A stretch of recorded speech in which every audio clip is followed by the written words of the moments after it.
Hi, I'm Russ Moyer, the founder and president of Eagle Worldwide Ministries and your host on the Prophetic Edge.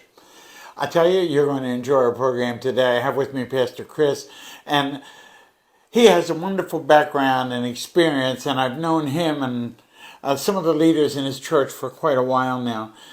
I want you to hear his heart and where he's going and what he's doing. He has a pastor's heart, and he has a heart for men. He has a heart for the Lord, and he has a heart for worship. You're going to enjoy this time together. Pastor Chris, thank you so much for joining us. Thank you, Dr. Russ. I really appreciate you being here with us. And you're here for the men's conference, and you brought some folks from your church. We did. Give us a little background about your church and about your church experience, the history and vision. So, for Lake Area Bible Church, or for my growing up in church?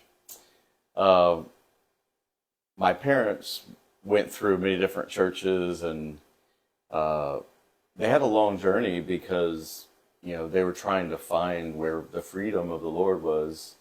And, but it was an amazing journey, but eventually it led me to the church that we're a part of today.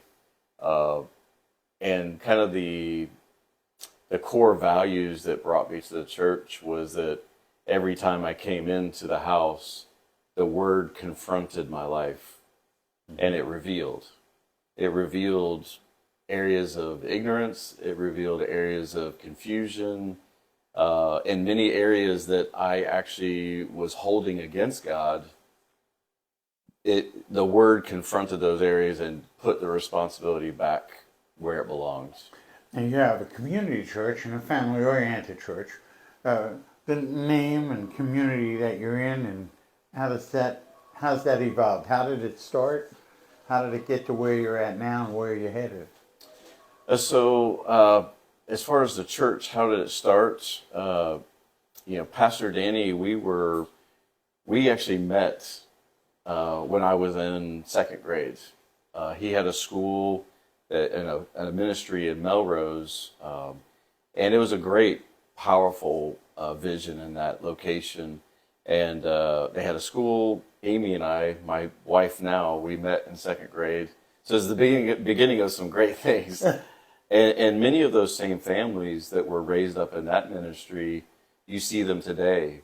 And they are, the torchbearers in the community, in different churches, different ministries. But Pastor, like most of us, we go through redefining moments.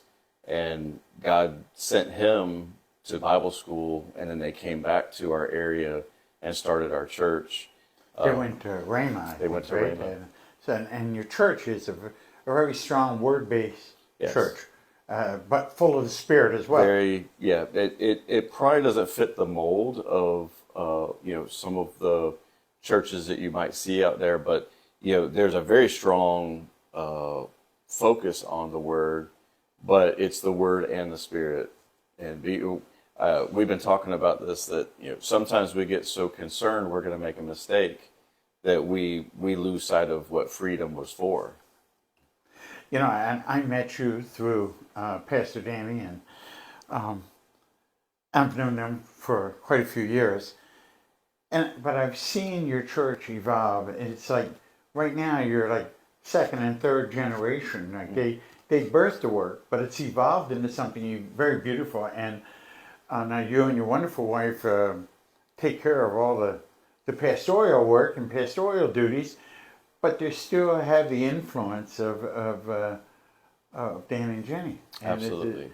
And then you have your children, right, who are tremendous and love the Lord and move in the Spirit and intelligent, and they're also involved in it. So they are. It's a family model. Right. And we have many people that are, equally involved and contributing to, the equipping and the direction of the ministry as well. And so it's not just the family, but I do love that aspect that, when you're in the house, when we all go home, the mother, the father, the children, we all have a piece of the responsibility and the vision of the house.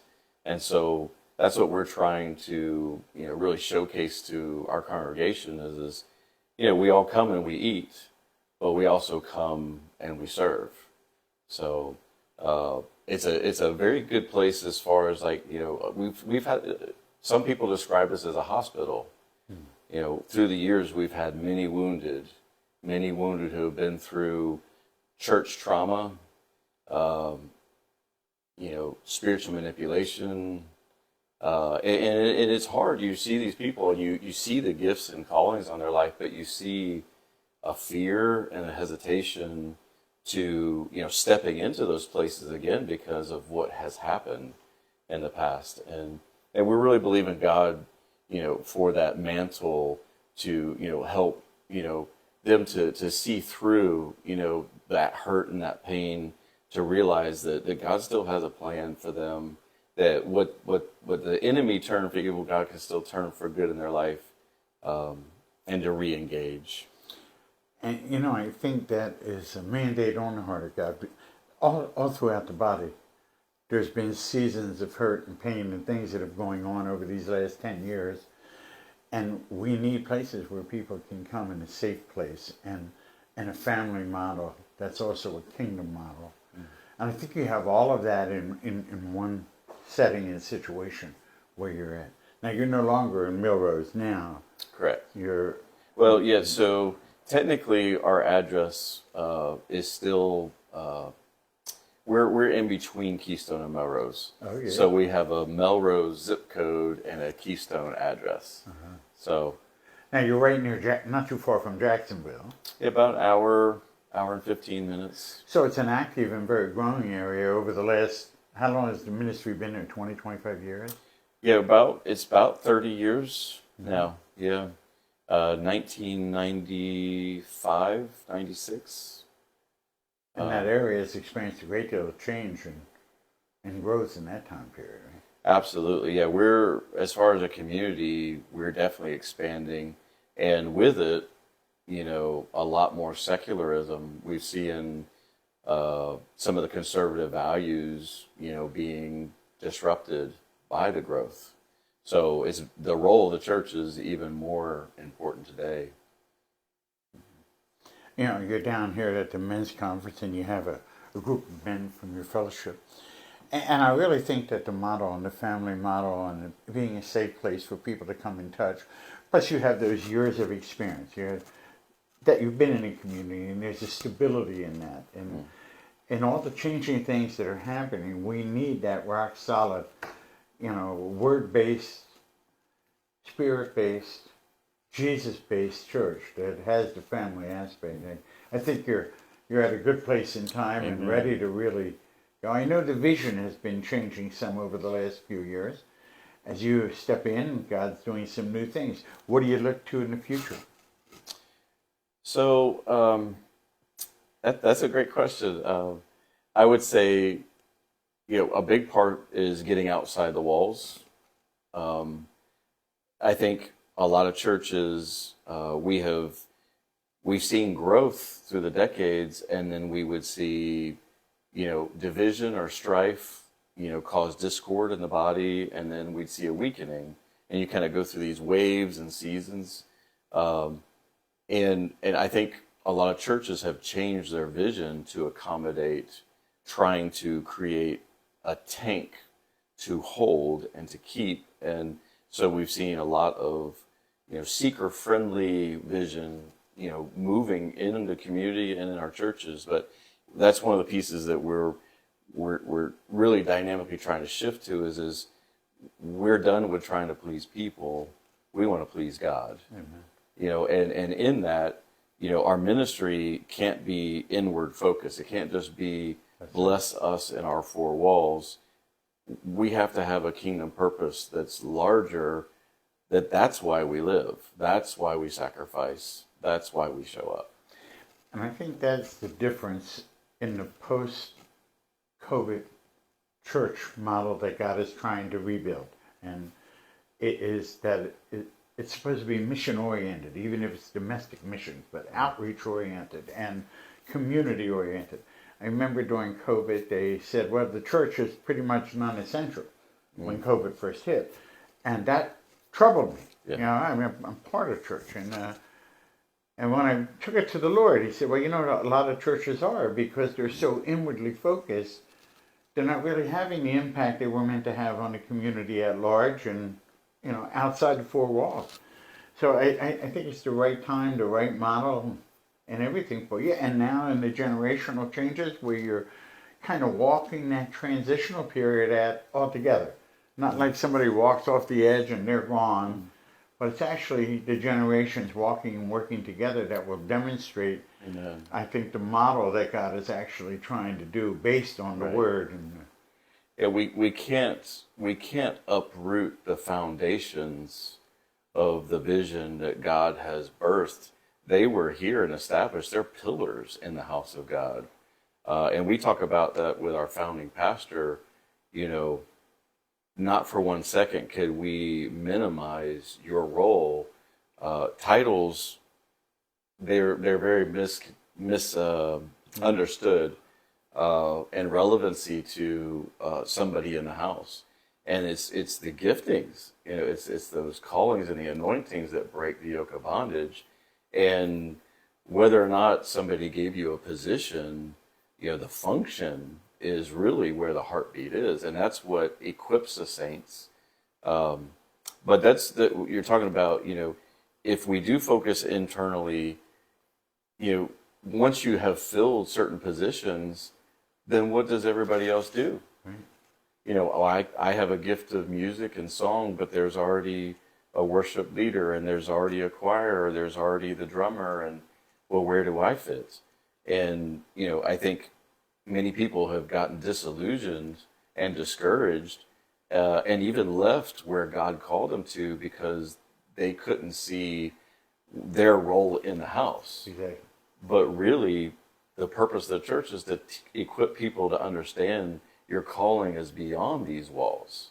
Yes, you may serve in this house and you may have a function in here, but it's so that you can go and accomplish in business, in the arts, in music. We need people that have those giftings to step out and use it for the Lord, and it's going to bring in, more harvest in the church.